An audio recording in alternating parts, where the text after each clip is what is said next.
ভগবান অপি অর্থাৎ ভগবান শ্রীকৃষ্ণচন্দ্রের অপি মানে সেই তা রাত্রি অর্থাৎ 3 রাত্রি ভগবান সেই 3 রাত্রির কথা স্মরণ করলেন। কোন 3 রাত্রি? সত্য, ত্রেতা, দ্বাপর। এই যে মহারাসলীলা হয়েছিল বাবা, এই মহারাসলীলাতে 3 ধরনের গোপী ভগবানের চরণতলে গিয়েছিল, ভগবানের সঙ্গে রাসলীলায় মত্ত হয়েছিল। সাধন সিদ্ধা, কৃপা সিদ্ধা, নিত্য সিদ্ধা। এই মহারাসলীলা প্রথমত জানল কে? এ তো গোপন তত্ত্বের লীলা। প্রথমত কি জেনেছিল জানে? জানতেন আমার হর অর্থাৎ মহাদেব বৈষ্ণব চূড়ামণি, হর গৌরী অর্থাৎ শিবের স্ত্রী মা দুর্গা। একদিন প্রভুকে বলছে, প্রভু আমাকে তুমি রাসতত্ত্ব আস্বাদন করাও, আমি রাস কথা শুনতে চাই। একই যেখানে সেখানে এসব গাওয়ার, এ তো গুচ্ছ তত্ত্ব রহস্যলীলা। আনজনে আন ভেবে বসে থাকবে, যেখানে সেখানে এ কথা বলা যাবে না গৌরী। তবে বেশ, তুমি যখন শুনতে চেয়েছ, তবে এখন নয়, এই অবস্থাতে নয়, ভোর রজনীতে যখন সবাই শয়নে যাবে, নিঃশব্দ অবস্থায় তুমি আর আমি দুজনে মিলে তোমায় আমি মহারাস তত্ত্বলীলা আস্বাদন করাব। ঠিক সেই ঘোর রজনীতে মা দুর্গা দেবীকে হর অর্থাৎ মহাদেব সেই রাসতত্ত্ব শোনাচ্ছে। শোনো দুর্গা, তুমি রাসলীলা শুনবে ঠিক, কিন্তু একটা কথা মনে রেখো, তুমি কিন্তু প্রত্যেক লীলার মাঝে মাঝে কথার ভাজে ভাজে হুঁকারি দিতে ভুলো না। একবার করে হু দেবে, তবে আমি জানবো যে তুমি রাসলীলা মন সহকারে, মনোযোগ সহকারে আস্বাদন করছো। বেশ, তবে তাই হবে প্রভু। রাসতত্ত্ব বলে যায়, দুর্গা দেবী হুঁকারি, প্রত্যেক কথার মাঝে মাঝে হুঁকারি দিয়ে যায়। এমন করতে করতে করতে করতে যখন শেষ পর্যায়ে, রাসলীলাটা শেষ পর্যায়ে, তখন দুর্গা দেবী নিজের নিদ্রাকে আর আটকে রাখতে পারলেন। নয়নের অঝোর নিদ্রা, নিদ্রায় নিদ্রিত হয়ে পড়লেন, ঘুমিয়ে পড়লেন মা দুর্গা দেবী। কিন্তু মহাদেবের নামে প্রেমে এমন বিভোর, এতটাই ডুবে আছে, এতটাই মগ্ন সেই হরি নামে, হরি প্রেমে, সেই মহাদেব যে বলতে বলতে সে জানে না যে দুর্গা দেবী কখনো ঘুমিয়ে পড়েছে। যখন লীলা শেষ হয়ে গেছে, সমাপ্ত, দুর্গা দেবীকে বলছে, দুর্গা তুমি শুনলে, কিছু বুঝলে রাসতত্ত্বে? যে কথা বলতে গেছে অমনি রেখে দুর্গা দেবী আর দুর্গা দেবী নেই, অঝোর নিদ্রায় নিদ্রিত হয়ে পড়েছে। কি তা তুমি যদি ঘুমিয়ে পড়লে, তাহলে এতক্ষণ ধরে আমি যে রাসতত্ত্ব বললাম কেউ শুনে ফেললো না তো? কেউ শুনে ফেললো না তো? ডালে বসে একজন শুনছিল বাবা, সবাই ঘুমিয়ে পড়েছিল। যে বৃক্ষের তলায় বসে সেই হরগৌরী রাসতত্ত্ব আলোচনা করছিল, সেই বৃক্ষের ডালে এক পাখি, সে কিন্তু রাসতত্ত্ব কথা আস্বাদন করছিল। তার নাম হলো সুখ পাখি। যখন মা দুর্গা ঘুমিয়ে পড়ল, মা দুর্গার কণ্ঠস্বর করে সেই সুখ পাখি কিন্তু হুঁকারি দিচ্ছে। মহাদেব জানতে পারলেন যে ওই সুখ পাখি এতক্ষণ ধরে আমার রাসতত্ত্ব আস্বাদন করেছে। তবে রে সুখ পাখি, তোর এত বড় স্পর্ধা আমার প্রভুর সেই গুচ্ছ তত্ত্ব রহস্য রাসলীলা তুই আস্বাদন করলি, একবার আমার কাছে জানার স্পৃহা করলি না, একবার আমাকে বোঝার চেষ্টা করলি না। ক্রোধান্বিত হয়ে মহাদেবী নিজেকে ধৈর্য রাখতে না পেরে নিজের হস্তে ছিল ত্রিশূল, সেই ত্রিশূলটিকে সেই সুখ পাখির দিকে ছুড়ে দিলে। ত্রিশূল যাই পেছন পেছন, আর জানের ভয়ে সুখ পাখি আগে আগে ছুটতে ছুটতে ছুটতে ছুটতে চলে যায় চলে যায় চলে যায়। যেতে যেতে কোথায় দাঁড়ালো জানেন? ওই সরজ নদীর কূলে কিছু মা স্নান করছিলেন। সেইখানে এক খানদানি মা বলে মা ছিল, সেই মা স্নান করে উঠে ওই চুল ছাড়ছিলেন। সেই সরজ নদীর তীরে স্নান করে উঠে চুল ছাড়ছিলেন। মায়েদের একটা স্বভাব আছে মা, দেখবেন চুল ছাড়তে ছাড়তে মুখের একটা বিক্রিয়া হয়ে যায়, হয় এটা স্বাভাবিক। তা সেই খানদানি মা চুল ছাড়তে ছাড়তে মুখের একটা বিক্রিয়া হয়েছে, কি না হা হয়ে গেছে। যেই হা হয়েছে, সুখ পাখি ছুটতে ছুটতে ছুটতে ছুটতে যাচ্ছে, তো দেখছে মা এটা কি, এটাই হয়তো আমার লুকানোর গন্তব্যস্থান। সে হায়ের ভেতরে সুখ পাখি ঢুকে পড়েছে। যেই ঢুকে পড়েছে, ত্রিশূল ঘুরে আসলো। কেন? আমি তো মারতে চেয়েছিলাম সুখ পাখিকে, সুখ পাখি তো ঢুকে পড়লো। এবার নারী হত্যা মহাপাপ, নারীকে কি হত্যা করা যাবে? তা তো যাবে না। চলে গেল ঘুরে ত্রিশূল। আর সেইখান থেকে মা খানদানি হলো গর্ভবতী। আর সেই গর্ভে জন্ম নিল কে জানে? আমার সেই মহামুনি সুখদেব গোস্বামী পাদ। নিতাই গৌর হরি বল হরি বল। সেই সুখদেব গোস্বামী মহারাজ, তিনি হলেন বক্তা।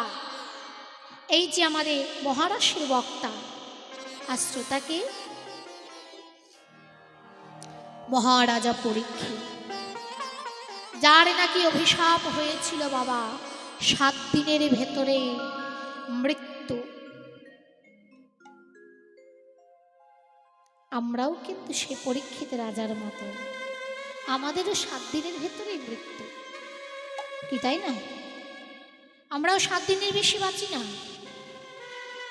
গুনে পড়ে দেখুন, রবি, সোম, মঙ্গল, বুধ, বৃহস্পতি, শুক্র, শনি, কয়দিন হলো বাবা? এই 7 দিনের ভেতরেই আমাদের প্রাণটা আবদ্ধ। 7 দিনের ভেতরে কখন কোনো সময় প্রাণ পাখি উড়ে চলে যাবে আমরা কেউ বলতে পারব না। তাহলে আমাদের 7 দিনের ভেতরেই মৃত্যু অনিবার্য। তাহলে এই যে মহারাজ তত্ত্ব, আজকে ভগবান শ্রীকৃষ্ণচন্দ্র সেই 3 রাত্রির কথা স্মরণে করে কি করলেন জানেন? ভগবান শারদচন্দ্র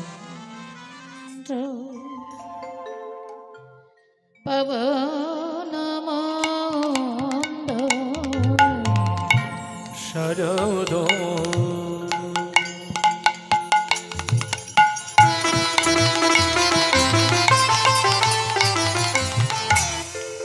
শারদ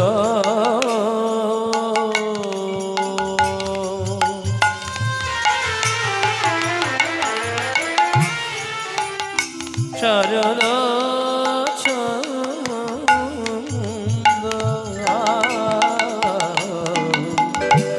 শারদ শারদ চন্দ পবন বন্দ বিপিনে ভরাল কুসুম গন্ধ দে হরে হরে হরে শারদ চন্দ্র পবন বন্দ বিপিনে ভরাল কুসুম গন্ধ দে হরে হরে হরে।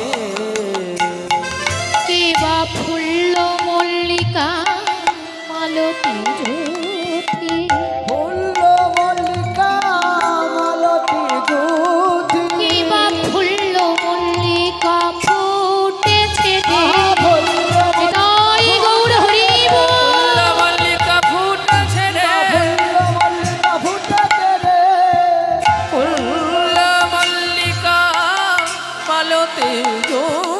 আহা মত্ত মধু, হ্যাঁ হ্যাঁ মত্ত মধু, আহা মত্ত মধু কর ধরণী রে, কিবা মত্ত মধুকর ধরণী রে কিবা মত্ত মধুকর ধরণী রে মত্ত মধু মধুকরে মেতে উঠিল হৃদয় গৌর হরি মত্ত মধুকর বেতে উঠিল মধুকর বেতে উঠিল আহারে আহারে আহারে আহারে তো মধুকর মদনে মাতিল মত্ত মধুকর মদনে মাতিল ওই না শারদ চাঁদে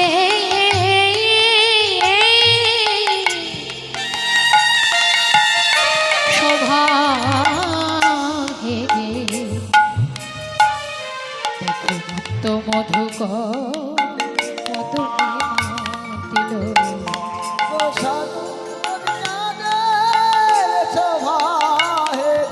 আমি যাই রে শোভা বালায়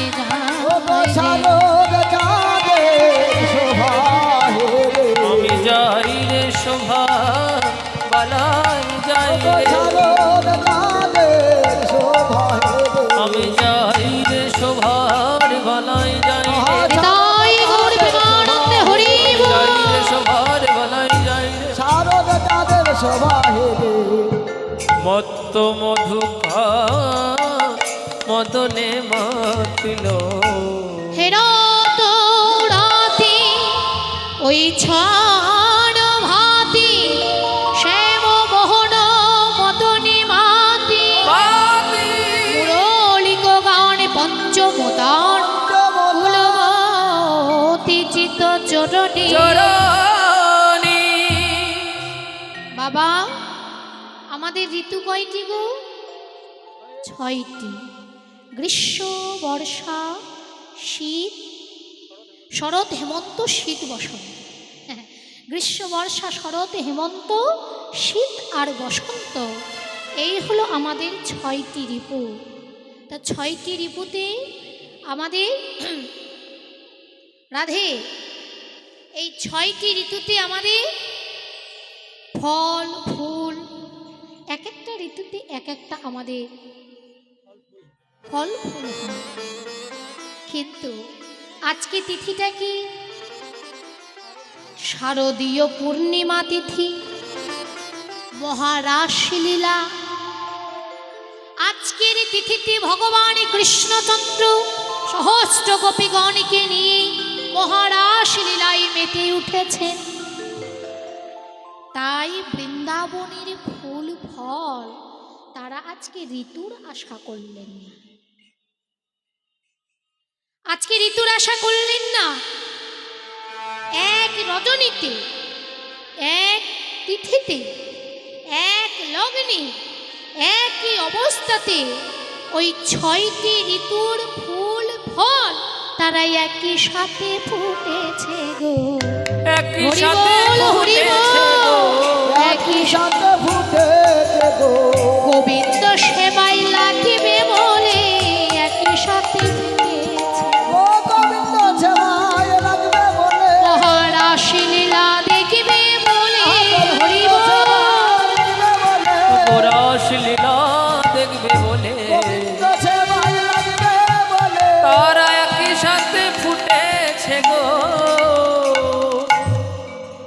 মল্লিকা, মালতী, জাথি, জুথি যত প্রকারের ফুল ছিল সব এক ঋতুতে এক রজনীতে একভাবে ফুটেছে। এইবারে ফুল যখন ফুটে, বুঝবেন কথাগুলো ভালো করে, ফুল ফুটতে গেলে ভ্রমরকে ডাকতে যেতে হয়। ফুল ভ্রমরকে ডাকতে যায়,